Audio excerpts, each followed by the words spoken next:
The Pankivska wing, located at 9 Pankivska Street and acquired in 1908, served as the sole sanctuary for the Hrushevskyi family upon Mykhailo Hrushevsky's return from his period of emigration. Starting in March 1924, Mykhailo, along with Maria and Katerina, occupied 2 rooms that had scarcely enough space for their books. It took 5 years before they were able to establish a spacious study for the scholar, where he harbored dreams of advancing Ukraine through the power of knowledge for an extended period. In February 1930, the esteemed photographer of the highest caliber, Mykhailo Ozerev, paid a visit to this location. As preparations for the anniversary of the All-Ukrainian Academy of Sciences were underway, historical institutions, led by Hrushevsky, embarked on the task of creating an exhibition highlighting the history and contemporary life of Kyiv. This endeavor included meticulously documenting the interiors of the residences of prominent figures in the fields of science and culture.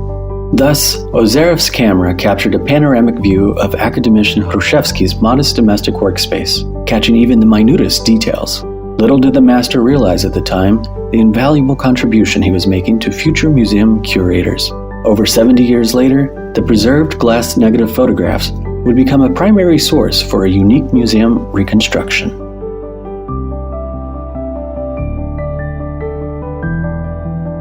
Of all the rooms belonging to Hrushevsky, this one might appear pragmatic at first glance with its lack of ostentatious furnishings.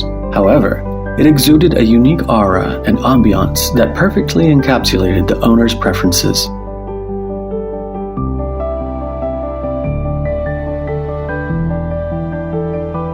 The design of this space was influenced by the renowned artist Vasil Hrushevsky, who in 1909 adorned the grand residence of the Hrushevsky family at 9 Pankivska Street, adjacent to the wing, in the style of Ukrainian modernism. Hrushevsky's style and Hrushevsky's taste would converge 2 decades later in the modest decoration of this study.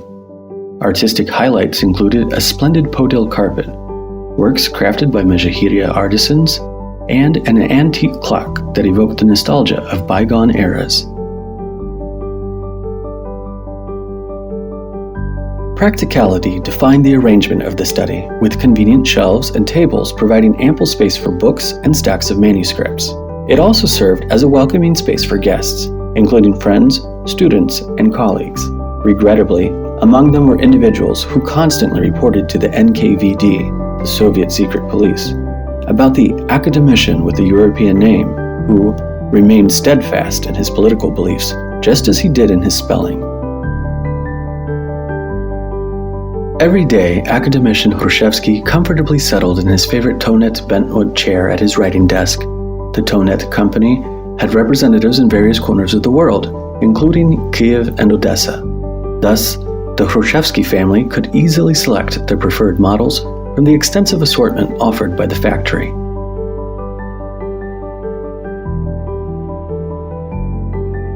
Hrushevsky's student dream of crafting a national grand narrative was advancing swiftly. The 9th volume of the History of Ukraine Rus was published from this very desk.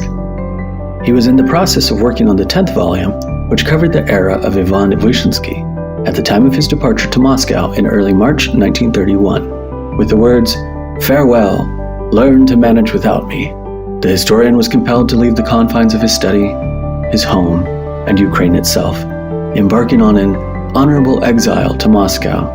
His daughter Katerina later published the completed 10th volume in 1936, following her father's passing.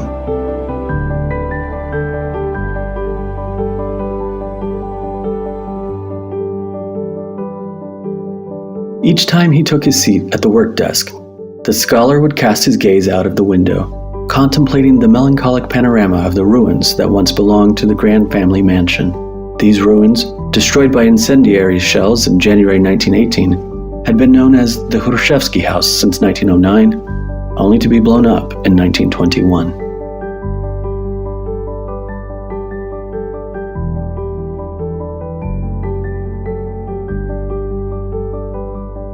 The scholar's most precious treasure, and the crowning jewel of his study, was his personal library, a third extensive collection that the devoted bibliophile commenced amassing upon his return from emigration. It comprised a staggering 4,500 volumes, densely packed onto shelves, crafted from the boards of old railway cars. Following the passing of Mykhailo Hrushevskyi, the family preserved it as a testament to his great work. Unfortunately, after the arrest of his daughter Katerina, this final library of the historian was seized by NKVD investigators. The books were subsequently hidden away in attics, sheds, and others' apartments, only to gradually resurface, sometimes sold by weight at various institutions and antique shops. A poignant reminder of the cherished collection of Mykhailo ceramics lost during the shelling of the family mansion in January 1918 came in the form of newly acquired items used by Hrushevskyi to adorn the central bookshelf. In a photograph of the study from 1930, we can glimpse a white faience crater vase and two write-ins featuring griffin figurines on the sides. The subsequent fate of these items remains shrouded in mystery.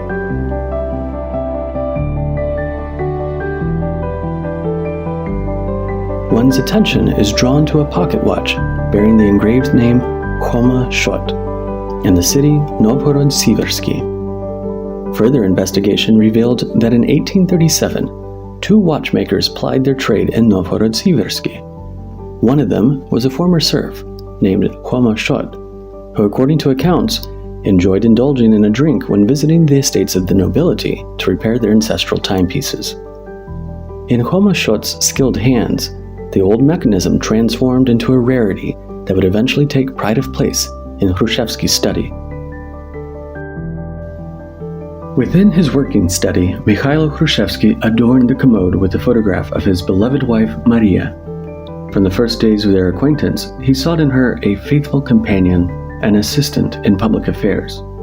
His intuition proved correct. Maria Hrushevskyi, a teacher and translator, became a loyal friend, an inspiration, and the guardian of her husband's creative legacy.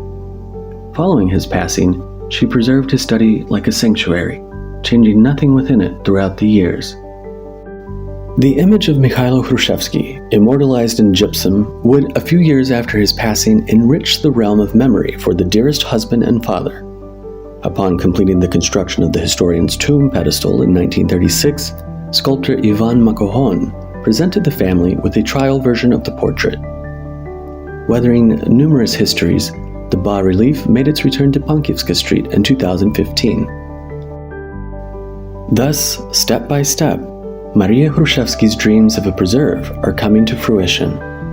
Having traversed the hands of both their own family and others, numerous mementos from Mykhailo Hrushevsky's study have endured and are now returning to their rightful places, immortalized through the lens of the photographer's camera.